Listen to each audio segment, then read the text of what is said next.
नमस्कार, मैं हूं अंकुर और आप देख रहे हैं सत्यहिंदी.com। एक नजर डालते हैं अब तक की सुर्खियों पर। जेईई और नीट की परीक्षाओं के आयोजन पर बवाल मचा हुआ है। आज कांग्रेस पार्टी ने परीक्षाओं को टालने के लिए देश भर में प्रदर्शन किया, साथ ही ऑनलाइन कैंपेन भी चलाया। कांग्रेस की अंतरिम अध्यक्ष सोनिया गांधी ने भी वीडियो संदेश जारी कर छात्रों का समर्थन किया। उन्होंने छात्रों को संबोधित करते हुए कहा कि आप हमारा भविष्य हैं, हम आप पर निर्भर करते हैं। ऐसे में अगर आपके भविष्य से जुड़ा कोई भी फैसला होना चाहिए तो आपसे पूछ कर ही होना चाहिए। अगले महीने सितंबर में होने वाली जेईई और नीट परीक्षाओं को फिलहाल टाल देने की मांग को लेकर 6 राज्यों ने सुप्रीम कोर्ट का रुख किया है। पश्चिम बंगाल, झारखंड, राजस्थान, छत्तीसगढ़, पंजाब और महाराष्ट्र की ओर से सुप्रीम कोर्ट में रिव्यू पिटीशन दाखिल की गई है। इस याचिका में सुप्रीम कोर्ट से 17 अगस्त के आदेश की समीक्षा की मांग की गई है, जिसमें कोर्ट ने परीक्षा कराने को हरी झंडी दे दी थी। कांग्रेस पार्टी में चुनाव कराने को लेकर चिट्ठी लिख चुके 23 नेताओं में से एक गुलाम नबी आजाद ने कहा कि अगर पार्टी को मजबूत करना है तो हर स्तर पर चुनाव होने चाहिए। इसके साथ ही उन्होंने एएनआई को दिए इंटरव्यू में कहा कि अगर मेरी पार्टी को 50 साल विपक्ष में बैठना है तो फिर चुनाव की कोई जरूरत नहीं है। केरल के मावेलिकारा से लोकसभा सांसद और कांग्रेस के वरिष्ठ नेता कोडिकुनिल सुरेश ने कांग्रेस के ही नेता शशि थरूर को निशाने पर लिया है। उन्होंने थरूर को पार्टी में अतिथि कलाकार कहा, जिसने वर्षों से कोई राजनीतिक परिपक्वता हासिल नहीं कर पाई। उन्होंने कहा कि थरूर बुद्धिमान होंगे लेकिन उनमें राजनीतिक परिपक्वता नहीं है, इसीलिए वो करते पहले हैं, सोचते बाद में हैं। बता दें, ऐसा उन्होंने सोनिया गांधी को थरूर समेत 23 कांग्रेस नेताओं द्वारा लिखी गई चिट्ठी के बाद कहा है।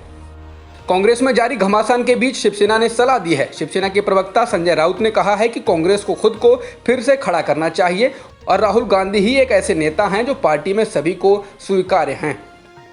सुप्रीम कोर्ट ने शुक्रवार को अपने एक अहम फैसले में कहा कि छात्र बिना अंतिम वर्ष की परीक्षा दिए प्रमोट नहीं किए जा सकते हैं। सुप्रीम कोर्ट ने अपने फैसले में 6 जुलाई को यूजीसी के सर्कुलर के निर्देशों को बरकरार रखा है, जिनमें यूनिवर्सिटीज से अंतिम वर्ष की परीक्षाएं आयोजित कराने को कहा गया है। कोर्ट ने कहा कि छात्रों को अगले साल प्रमोट करने के लिए राज्यों को परीक्षाएं करानी चाहिए। सुप्रीम कोर्ट ने बिहार चुनाव को कोरोना संकट के कारण आगे टालने की मांग करने वाली याचिका को खारिज कर दिया है। जस्टिस अशोक भूषण की अध्यक्षता वाली बेंच ने कहा कि वो उस फैसले को चुनाव आयोग पर छोड़ते हैं। सुशांत की मौत के मामले में आज सीबीआई रिया चक्रवर्ती से पूछताछ कर रही है। ये पहली बार है जब सीबीआई ने रिया से पूछताछ की है। इससे पहले एक टीवी न्यूज चैनल को दिए गए इंटरव्यू में उन्होंने कहा था कि अगर वो आत्महत्या कर लेती हैं तो उसके लिए कौन जिम्मेदार होगा। बता दें, सुशांत के पिता का आरोप है कि रिया सुशांत को जहर देती थी। रिया चक्रवर्ती द्वारा सुशांत के परिवार को लेकर यह कहना कि वो उस समय सुशांत के पास क्यों नहीं थे जब वो डिप्रेशन से लड़ाई लड़ रहे थे। सुशांत की बहन ने जवाब दिया है। सुशांत की बहन श्वेता सिंह कीर्ति ने एक के बाद एक ट्वीट कर कहा कि रिया मीडिया का इस्तेमाल कर उनके भाई सुशांत पर ड्रग लेने का आरोप लगाकर उनकी छवि खराब कर रही हैं। इसके साथ ही श्वेता ने कहा कि उनका परिवार हमेशा सुशांत के साथ था, रिया ही सुशांत की मौत के लिए जिम्मेदार हैं। जापान के प्रधानमंत्री शिंजो आबे ने खराब स्वास्थ्य का हवाला देते हुए अपने पद से इस्तीफे का ऐलान कर दिया है। आबे ने इस्तीफा देते हुए कहा कि वो अपनी बीमारी को अपने निर्णय लेने की क्षमता के बीच में नहीं आने देना चाहते हैं। उन्होंने अपना कार्यकाल पूरा ना कर पाने के लिए जापानी नागरिकों से माफी भी मांगी। बता दें कि शिंजो आबे जापान के सबसे लंबे समय तक प्रधानमंत्री रहे हैं। दूसरे कार्यकाल के लिए रिपब्लिकन पार्टी का नामांकन स्वीकार करते हुए राष्ट्रपति ट्रंप ने गुरुवार को कहा कि वो अकेले समाजवाद, अराजकता और अतिवाद जैसी ताकतों के खिलाफ दीवार बनकर खड़े हैं, लेकिन अगर जो बाइडेन नवंबर में चुने जाते हैं तो इनके वो चैंपियन होंगे। उन्होंने कहा कि ये चुनाव तय करेगा कि हम अमेरिकी सपने को बचाते हैं या हम एक समाजवादी एजेंडे को अपनी मेहनत से बनाई तकदीर तबाह करने की अनुमति देते हैं। राष्ट्रपति ट्रंप के भाषण के बाद प्रतिद्वंदी जो बाइडेन ने एक ट्वीट किया, जिसमें उन्होंने लिखा, जब डोनाल्ड ट्रंप ने आज रात को कहा कि आप जो बाइडेन के अमेरिका में सुरक्षित नहीं रहेंगे तो अपने आसपास देखिए और खुद से पूछिए डोनाल्ड ट्रंप के अमेरिका में आप कितना सुरक्षित महसूस करते हैं।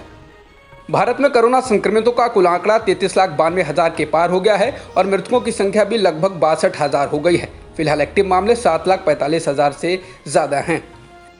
भारत में पिछले एक दिन में 9 लाख के पार टेस्ट किए गए हैं, जिससे कुल टेस्टिंग की संख्या देश में 3,94,00,000 के पार हो गई। भारत में लगातार टेस्टिंग पर जोर दिया जा रहा है। जॉन्स हॉपकिंस यूनिवर्सिटी के मुताबिक दुनिया में कोरोना संक्रमितों का आंकड़ा 2,44,00,000 से अधिक हो गया है और मृतकों की संख्या भी 8,32,000 के पार हो गई है। फिलहाल 1,70,00,000 से अधिक लोग ठीक भी हो चुके हैं।